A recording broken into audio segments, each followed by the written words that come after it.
నమస్కారం NSR news కి స్వాగతం. ముందుగా హెడ్లైన్స్ చూద్దాం.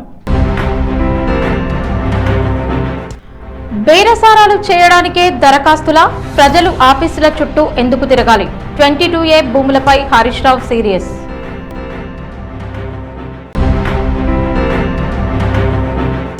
ఏపీలో కరువు డేంజర్ బెల్స్ మోగుతున్నా స్పందన లేదు. చంద్రబాబుపై జగన్ ఫైర్.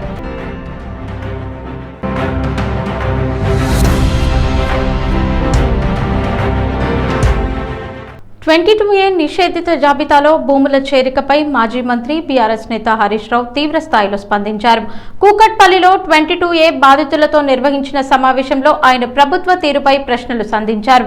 ప్రజలు తమ భూముల సమస్య పరిష్కారం కోసం దరఖాస్తులు చేసుకోవాల్సిన పరిస్థితి ఎందుకు వచ్చిందని ప్రశ్నించారు. ప్రజలను దరఖాస్తులు పెట్టుకోవాలని అధికారులు చెబుతున్నారు. అయితే దరఖాస్తు పెట్టుకున్న తర్వాత వారితో బేరసారాలు చేయడానికేనా అంటూ హరీష్ రావు ప్రశ్నించారు. రాత్రికి రాత్రే భూములను 22A నిషేధిత జాబితాలో చేర్చిన అధికారులు అదేవిధంగా రాత్రికి రాత్రే తప్పును సరిదిద్దలేరా అని నిలదీశారు.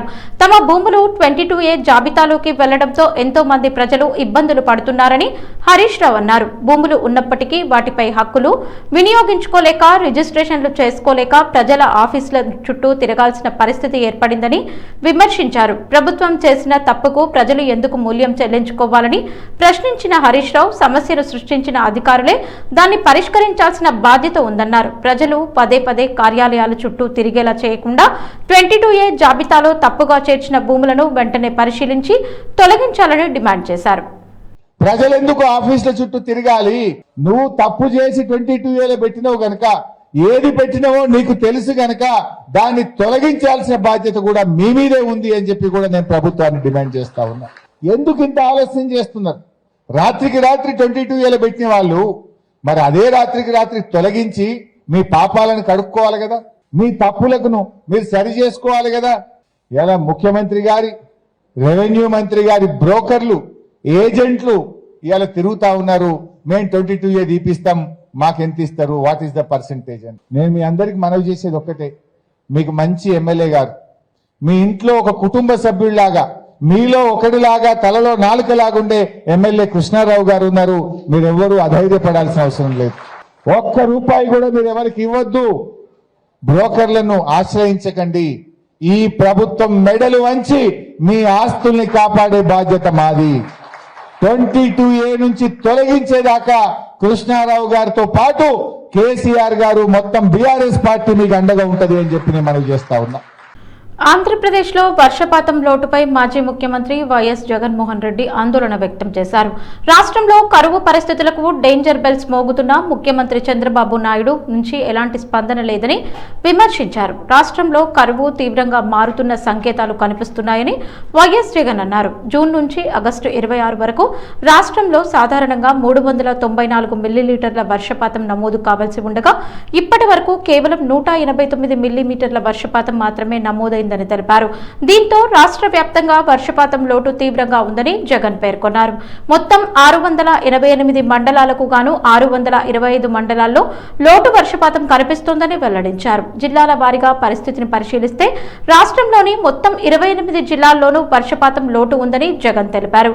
కరువు పరిస్థితులపై డేంజర్ బెల్స్ మోగుతున్న ముఖ్యమంత్రి చంద్రబాబు నాయుడు నుంచి ఎలాంటి స్పందన లేదని విమర్శించారు. వర్షాభావ పరిస్థితుల కారణంగా రైతులు, వ్యవసాయ రంగంపై ప్రభావం పడే అవకాశం ఉందని పేర్కొంటూ ప్రభుత్వం వెంటనే పరిస్థితిని సమీక్షించి అవసరమైన చర్యలు చేపట్టాలని వైఎస్ జగన్ డిమాండ్ చేశారు.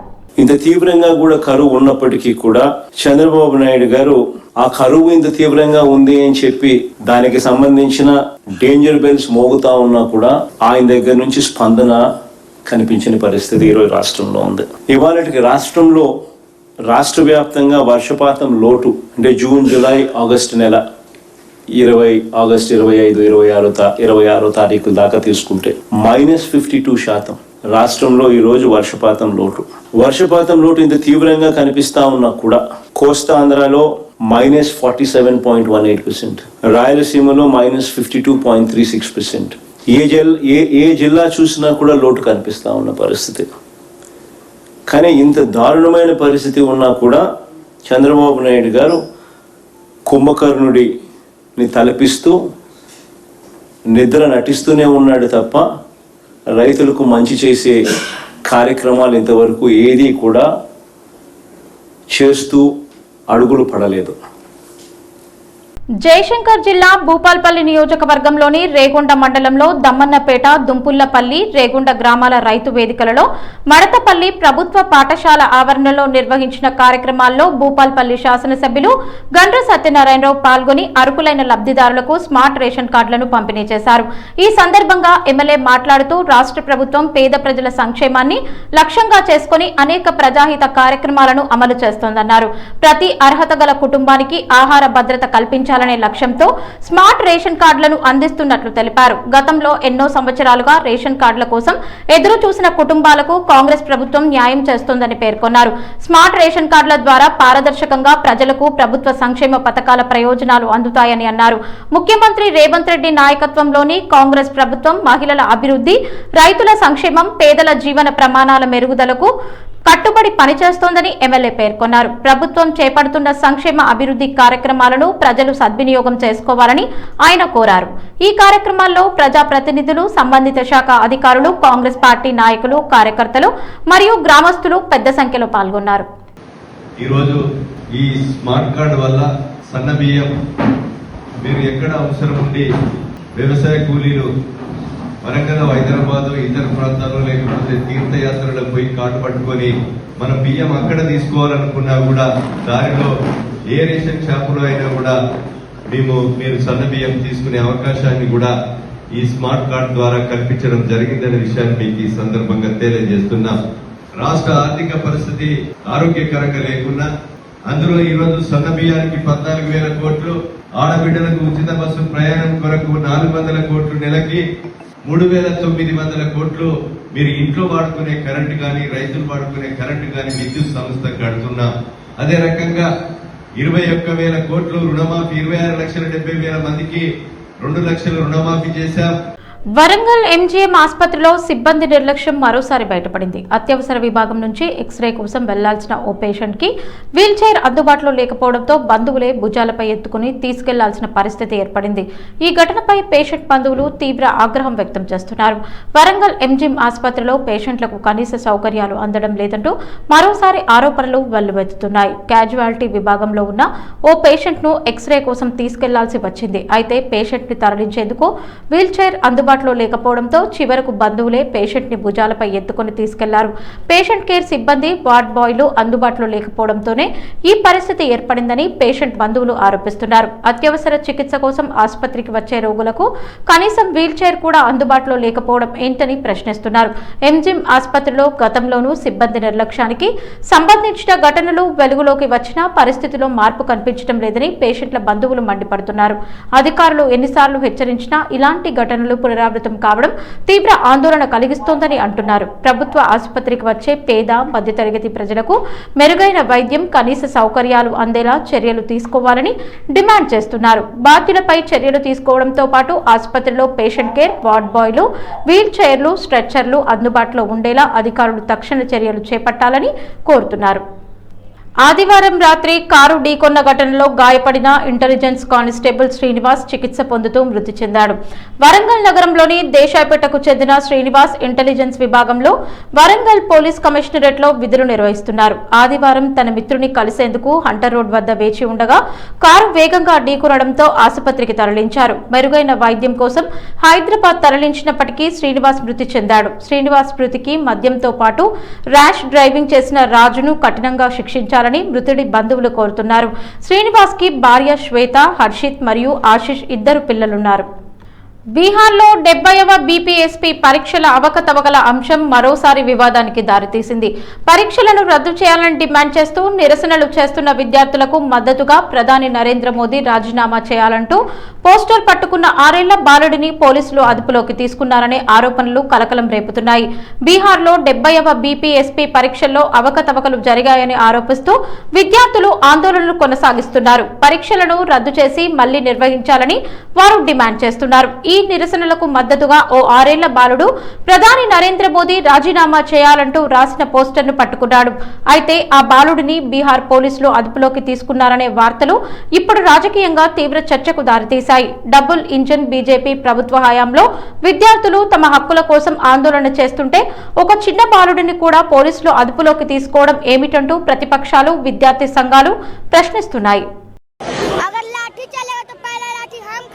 जेल भी जाने का मुसीबत आ जाए तो जाएंगे, गोली भी चलेगा तो खाएंगे, पर भ्रष्टाचारी सरकार को उखाड़ फेंकेंगे। अभी हम बच्चा है, हम बढ़ाएंगे, कहीं पता चले भ्रष्टाचारी सरकार मेरा भी पेपर लीक करवा दे, ऐसा थोड़ी ना। अभी बच्चा बड़ा तो हम जरूर होंगे, इसीलिए हम कहते हैं अभी सब आ जाइए।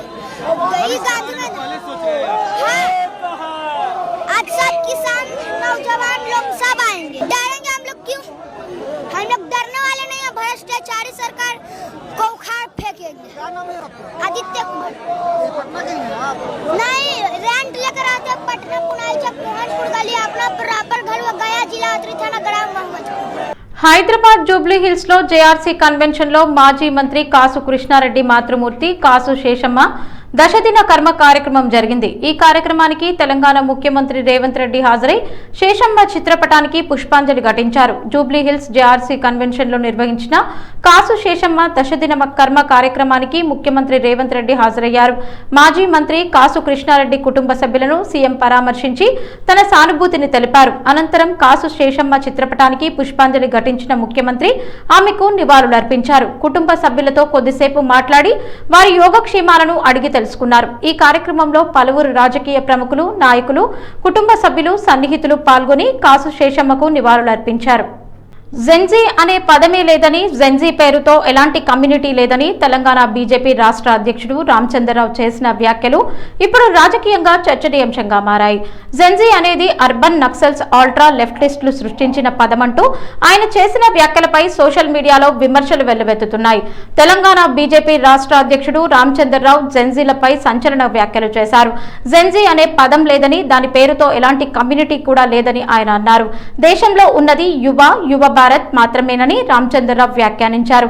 జెన్జీ అనే భావన అర్బన్ నక్సల్స్, ఆల్ట్రా లెఫ్టిస్టులు సృష్టించిందేనని ఆయన ఆరోపించారు. అయితే ఈ వ్యాఖ్యలపై విమర్శలు వ్యక్తమవుతున్నాయి. జెన్జీ అనేది ప్రపంచవ్యాప్తంగా ఒక తరం గుర్తింపుగా విస్తృతంగా ఉపయోగిస్తున్న పదమని పేర్కొంటూ రామచంద్రరావు వ్యాఖ్యలను పలువురు ప్రశ్నిస్తున్నారు. అసలు ఆ జెన్జీ అనే పదవి నాకు అర్థం కాదు. అది ఎవరు తీసుకొచ్చారు జెన్జీ? ఇదంతా అర్బన్ నక్సల్స్, అల్ట్రా లెఫ్టిస్ట్ తీసుకొచ్చిన పేరు. There is no word called Gen Z, there is no community called Gen Z. It is only యువ అండ్ యువ భారత్. బెంగళూరు కెంపేగౌడ అంతర్జాతీయ విమానాశ్రయంలో భారీగా బంగారం అక్రమ రవాణా వెలుగులోకి వచ్చింది.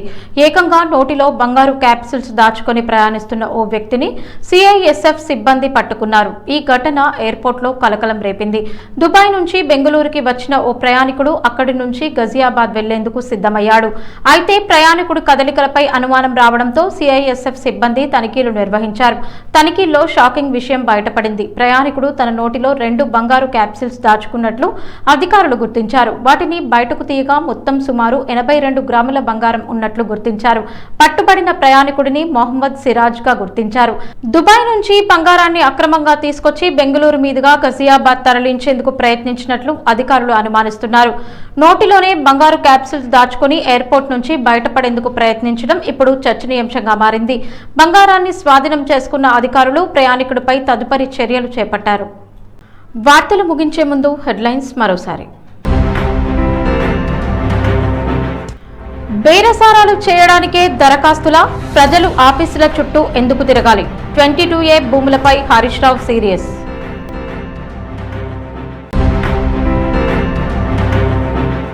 ఏపీలో కరువు డేంజర్ బెల్స్ మోగుతున్నా స్పందన లేదు. చంద్రబాబుపై జగన్ ఫైర్. ఈ వార్తలు ఇంతటితో సమాప్తం. నమస్కారం.